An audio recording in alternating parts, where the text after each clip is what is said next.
All right, plenty of dirty laundry in Houston. And one specific pile that they refuse to deal with is the Deshaun Watson situation. Now, Watson had a tweet earlier today, a cryptic tweet. Current and former Texans players love that now. Loyalty is everything. Don't you ever forget it. All caps, ever. Well, okay, fine. But who's he talking about? Is there somebody else that he's upset with?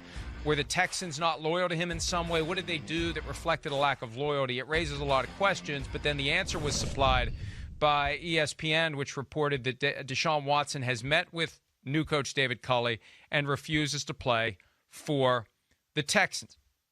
Not a surprise. We've known that. I almost feel like the Texans are that kid, and I was that kid, 5 years old. I saw the little metal cap on the pilot light on the stove, and I was fascinated by it, and I was reaching for it. And as my finger is going through the air, my mom keeps telling me, you're going to burn your finger, you're going to burn your finger, you're going to burn your finger. And all the while, I'm getting closer and closer. I had to find out for myself that I was going to burn my finger, and burn my finger I did. I feel like the Texans are only going to learn that they should have just given in and traded Deshaun Watson after this thing plays itself out so far that they can't get then what they could have gotten now.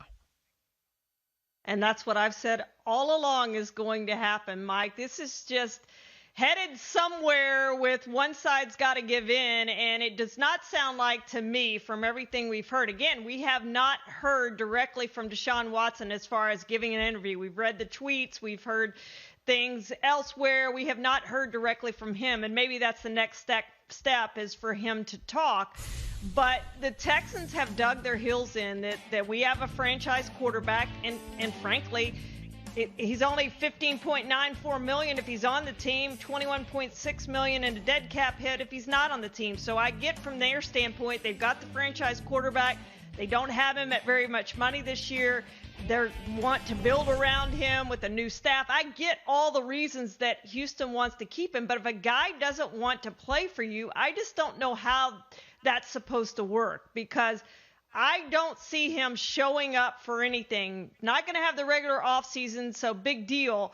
But when you get to training camp and he's not there, and you get to the first week of the season and he's not there, do you suddenly realize this guy was serious? He's not going to show up? Wow, maybe we need to trade him. At that point, it's too late, Mike. Same thing they went through with Dwayne Brown in 2017.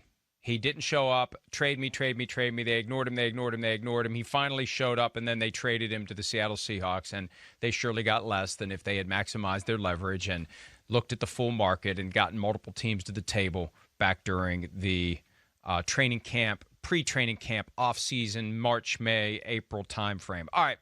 I'm convinced that whatever they do, they're going to make the wrong move. And I'm fascinated by who's actually making the decisions, both in Seattle and in Houston. Is it Cal McNair? Is it Jack Easterby? Is it Nick Caserio? How involved is David Culley? Who really has the weight when it's time for the brain trust to get together? Who's the one who's saying, we can't give in, even if it may be in their best interest to give in? And we'll see if they ultimately do give in.